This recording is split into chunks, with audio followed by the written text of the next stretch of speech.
Hello. Hello mga ka-friends. Alam nyo po ngayon sa panahon, ito nagla-live ako ngayon para maramdaman nyo, maririnig nyo kung ano ang buhay ko ngayon.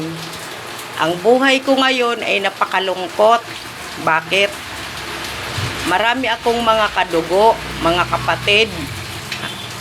Ito sasabihin ko sa inyong lahat. Hanggang ngayon, yung anak ko, hindi pa nila pinapakita sa akin, hindi nila ako binigyan ng contact number. Wala akong communication sa anak kong babae dahil nandoon pa rin sa kadugo ko. Ngayon, financially, hirap pa ako sa financial. Hindi man lang nila ako matulong-tulungan. Inuunti-unti nila akong pinapatay. Mga walang awa. Amen. Nag-iisa lang ako sa buhay. Amen. Kaya ipaalam ko sa inyo, yung mga ginawa nila, yung mga kadugo ko, hindi na tama, hindi na makatao. Bakit? Nag-iisa na nga lang ako. Hindi nila maintindihan ang sitwasyon ko. Hanggang ngayon, yung anak kong babae, hindi pa nila binalik sa akin hanggang ngayon. Wala akong balita. Walang ibang naghahanap buhay, kundi ako lang. Ako pang paghihiraman, ako pang laging inaano ng kumikir.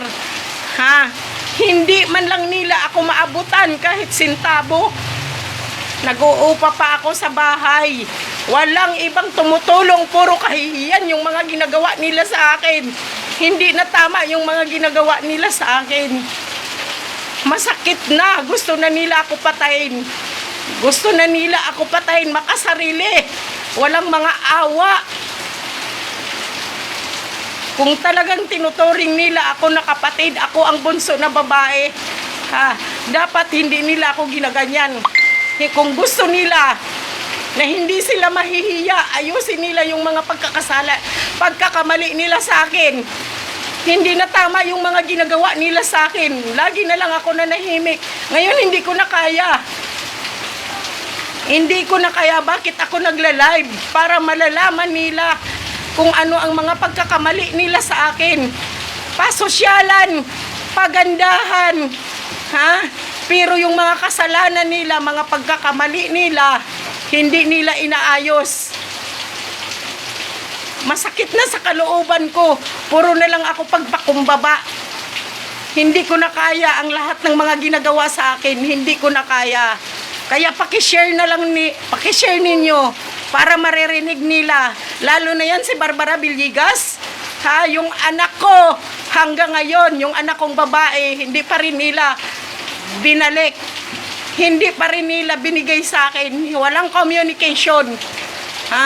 Walang mga awa. Kung talagang tinuturing nila ako na kapatid, tinutulungan nila ako, hindi nila ako pahirapan. Hirap na ako.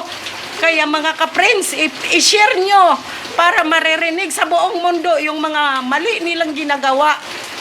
Hindi na tama, hindi na ako pwedeng lagi na lang ako manahimik. Halos mamatay-matay na ako. Yung tulog ko, bilang na lang ang tulog ko sa kakahanap ng pera para mabuhay kaming mag-ina. Anong ginagawa nila sa akin?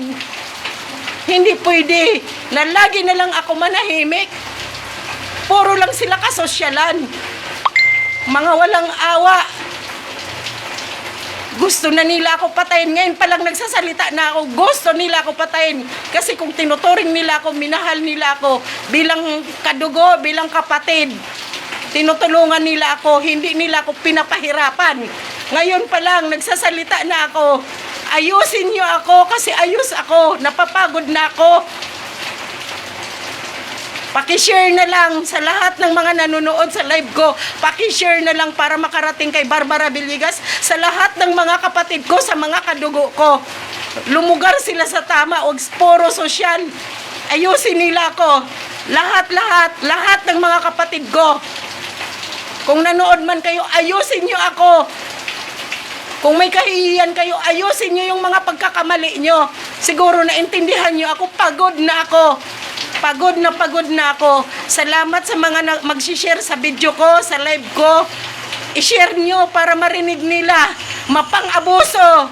Salamat sa sharing nyo lahat. I-share nyo po lahat yung video ko ngayon. Ako yung humihingi ng tulong sa inyo na ma-share nyo para maririnig nila kung ano ang nasa loob ko. Hindi ako pwedeng laging manahimik.